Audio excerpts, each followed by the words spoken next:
How to get Australian divorce validated in India?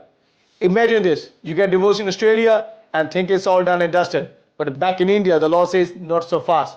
Confused? You are not alone.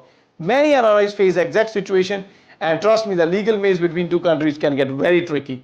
Hello, I'm Ajay Bansal from Bansal Lawyers. Today we are talking about how to get this Australian divorce validated in India.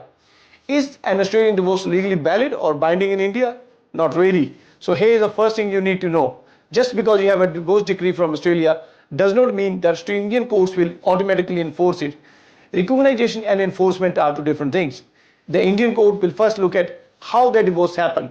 Your divorce can be valid in India if one of you was legally living or domiciled in Australia when the divorce was filed.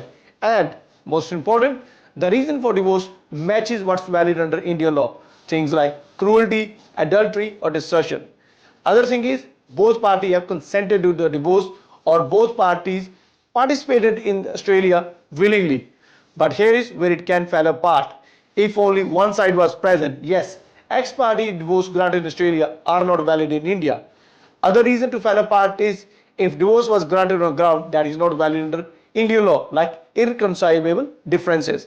If it was done unfairly without proper legal procedure or divorce was obtained using fraud or misrepresentation. So what can you do to get this valid in India? So if you got Australian judgment, then you have to go to India, file a fresh civil suit in family court in India of proper jurisdiction.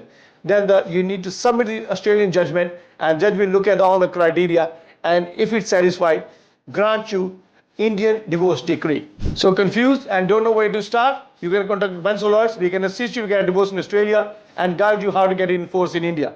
Thank you very much.